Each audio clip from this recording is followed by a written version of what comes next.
our other feature of the show. This is our Diamonds and Deals feature. So the point of this part is to show you some really cool properties that they're either diamonds or deals. The idea is to not so much to kind of show you properties for sale, although they are for sale. It's really kind of show you some aspirational stuff that we think is really, really cool. Scott, why don't you let's open up here what we got here. Tell us about this what's your this diamond and deal or diamond or deal. What do you got here, Scott? Yeah, so a little bit about the neighborhood. This sits up above, and you can see it from the lower left picture here. It sits up on the hillside out of the urban core. It's still considered urban core, but it's quiet. This is called St. Louis Heights, and this is the Chaminade Terrace side of St. Louis Heights, which means you're lower on the hillside. You have underground utilities. You have wider roads. It's the more desirable section. It's easy to get up and get down. You're not burning up your brakes going all the way to the top of St. Louis Heights. This is a significant fixer, but incredible views. Somebody needs to come in with some creativity. You're looking, you look out from your living room window. You have Diamond Head all the way to Punch Bowl, swinging all the way across Honolulu, Waianae Mountain Range in the distance. You see everything. Planes taking off at the airport. So at night, this thing is amazing. If they had the fireworks going on Friday nights, you could sit on your lanai, sip your cocktail, and see that. It's going to take probably $200,000 to $250,000, maybe $300,000 to put into it to get it to creative, back to where somebody wants it. But the value should be 1.4 to 1.55 after that. So just let's take in the view here. I know so pictures don't do it justice, of course.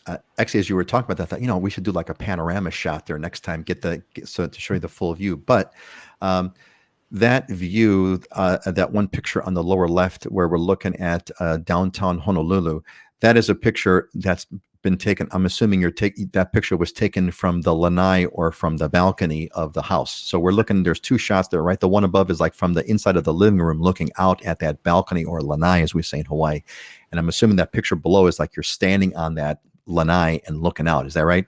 Yeah, that's correct. And you can see in the one up above it, the city skyline is perfectly framed into that in that window. The house was an original, or it was a custom architectural design back in the 1960s. So they designed it really well at that time for capturing all this. And now it needs someone to come in and with a blank slate, blank canvas, and put a new imprint on it.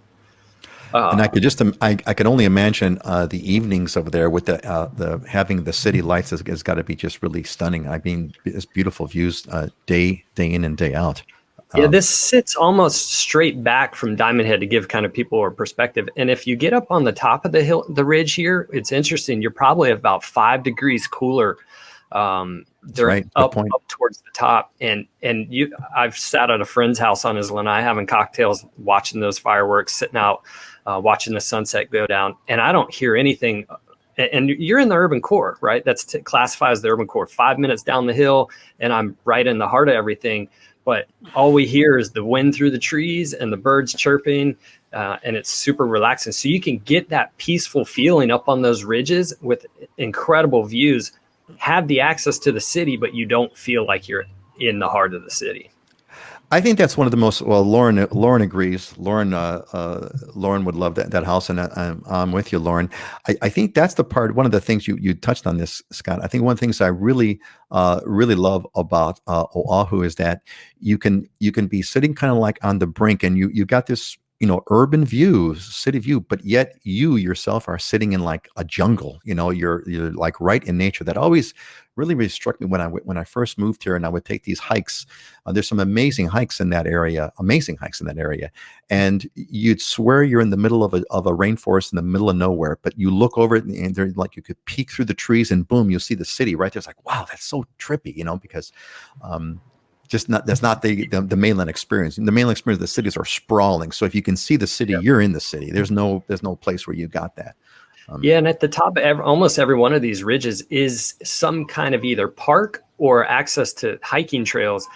Right up off of Peter Street at the top of St. Louis Heights, there's the actual park, and then there's a ton of trails, and they all connect up to the top of the ko'olaus. And I actually know some people that have hiked the top of the ko'olaus from ridge to ridge to ridge, and it's a little bit dangerous, but yeah, I mean, there's some great parks and quiet spaces up there that you can get out into nature and really enjoy what Oahu has to offer. It's really amazing. Cool.